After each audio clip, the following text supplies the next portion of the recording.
कार्यक्रम में अगली कड़ी में हमने अपने सीनियर हमारे प्रोफेसर मंडल साहब को मैं आमंत्रित करूंगा कि हमें आपकी सूर्य मंडल साहब आपका मैं तहे दिल से शुक्रिया अदा करवाना चाह रहा हूं आप लोगों की तालियों के द्वारा। समय का विशेष ध्यान रखें। जय फुले, जय शाहूजी महाराज, जय भीम, जय पेरियार, जय मंडल, जय जगदेव, जय कर्पूरी और तमाम हमारे जो समाज के हमारे पूर्वज हैं उन सभी का नमन करते हुए और मंच पर जो सम्मानीय हमारे साथी बैठे हैं, भानु प्रताप जी जो अभी ईवीएम को लेकर संघर्षरत है और हम उनके साथ में हैं, दिल्ली विश्वविद्यालय से हमारे सहयोगी डॉक्टर लक्ष्मण यादव और डॉक्टर रतन लाल, और यहाँ तमाम हमारे जो लोग अभी भी बैठे हैं, मयंक जी भी बैठे हुए हैं। सबसे पहली बात मैं आपको सूचना देना चाहूंगा, आज महिला बिल पर बहस है।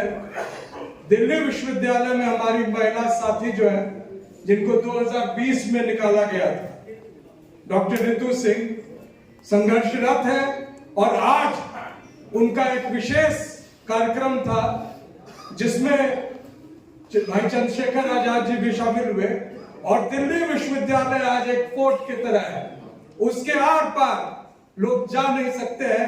एक महिला साथी ने नाक में दम करके रखा है और अपनी हक के लिए अपनी आवाज और अपने समाज की आवाज को बराबर बुलंद कर रही है।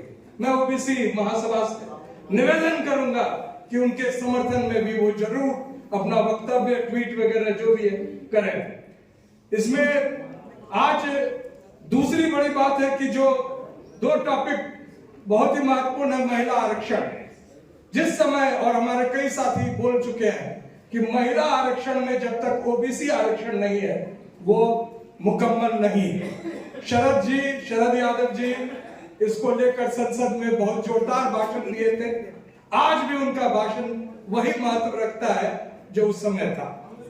दूसरी बात है जाति जनगणना को लेकर, और हाँ, महिला आरक्षण में जो एससी के कम्युनिटी के साथ भी जो एक तरह से फरेब हुआ है, एससी कम्युनिटी को ऑलरेडी उनके संख्या अनुरूप आरक्षण है, लेकिन महिला आरक्षण में उसी आरक्षण में से 1/3 काटकर महिलाओं को दे दिया गया, जबकि होना यह चाहिए था कि एससी आरक्षण अलग था और महिला आरक्षण में 1/3 एससी महिलाओं को मिलना चाहिए था। जाति जनगणना जो है एक बड़ा महत्वपूर्ण मुद्दा है।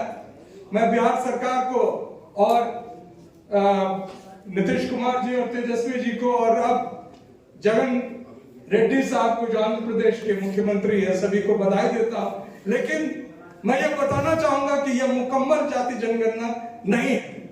जाति जनगणना वो होती है जो कमिश्नर ऑफ सेंसस करते हैं, और वो कमिश्नर ऑफ सेंसस जो हर परिस्थिति में भारत में 1890 के बाद में हुआ, जब 2 विश्व युद्ध लड़े गए थे तो भी जाति जनगणना हुई थी, लेकिन भारतीय जनता पार्टी को पूरे के पूरे ओबीसी और बहुजन समाज को ठगना है और उन्होंने जाति जनगणना करने से मना कर दिया। और अभी भी वो चाहते हैं कि चुनाव के बाद ये जनगणना हो, क्योंकि इससे सिर्फ ये नहीं पता चलेगा कि ओबीसी या दलित साथी कितने महरूम है अपने हक से, बल्कि यह भी पता चलेगा कि देश के 99% सत्ता, संसाधन और धन पर किसका कब्जा है, एक जाति का।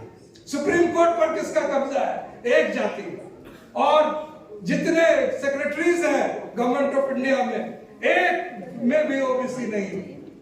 तो ये सारी जानकारी जब लोगों के पास आएगी तो एक बड़ी चुनौती मिलेगी। एक बात में गांव देहात से जो लोग आते होंगे जानते होंगे कि जब भैंस चुराने के लिए लोग आता है तो भैंस चोर एक टेक्निक इस्तेमाल करता है।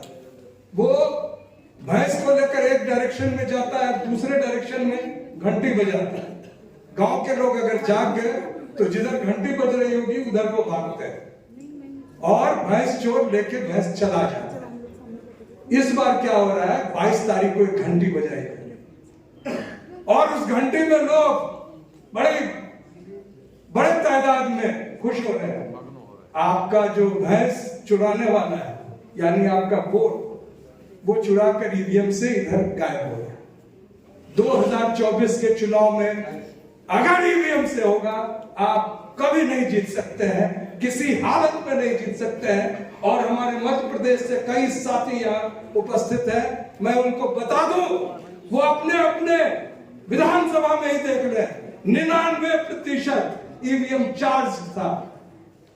कोई भी बैटरी से जब आप इस्तेमाल करते हैं चीज अपने मोबाइल को और दिन भर इस्तेमाल करते हैं तो उसका चार्ज कम होता है कि नहीं, लेकिन वो चार्ज बराबर बना हुआ।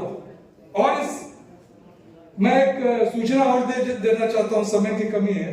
हमारे महाराष्ट्र के साथी, ओबीसी साथी सुनील शेलाके जी, उन्होंने महात्मा फूले और सावित्रीबाई फूले पर एक फिल्म मराठी में बनाई है, जिसका 2-3 तारीख को उसको रिलीज किया गया है। उसका हिंदी डब वर्जन उपस्थित है। ओबीसी महासभा से मैं आग्रह करूंगा कि वो चाहते हैं कि दिल्ली में उसको रिलीज किया जाए, उसमें अगर वो सहयोग कर सकते हैं तो करें। और आखिरी में 2 बात कह के मैं अपनी बात समाप्त करूंगा कि ये जो महिला को सम्मान देने की बात है, जो एक मूर्ति या एक फोटो लगाई जा रही है, जो भी पूजा करते हैं, जानते हैं कि उस पूजा में मुकम्मल रूप से पूजा होता है जब उस भगवान के साथ साथ सीता माता भी उपस्थित रहते हैं, हनुमान जी भी रहते हैं। एक भी फोटो देख लीजिए पूरे जगह, जैसे खुद साहब है, जैसे खुद योगी जी है, जो महिलाओं को घर से निकाले हुए हैं, वैसा ही फोटो आराध्य का इस देश के आस्था के नाम पर एक खिलवाड़ किया जा रहा है, महिलाओं को अपमानित किया जा रहा है। तो इस पर भी मैं चाहता हूं कि ओबीसी समाज जो है अपनी बात रखे। इन्हीं शब्दों के साथ सबसे आखिरी में मैं सिर्फ एक निवेदन करूंगा कि आप अपनी जनसंख्या सब कुछ धरे के धरे रह जाएगी अगर आप सत्ता में अपने वोट को बचा नहीं पाए। ईवीएम की लड़ाई हमारे संविधान बचाने की लड़ाई है, हमारे वोट बचाने की लड़ाई है। ओबीसी महासभा के साथी ओबीसी के रूप में इस संघर्ष में शामिल हो तो शायद हमारी बात रह जाए और हम लोग एक संविधान को बचाने में सफल हो सके। जय संविधान।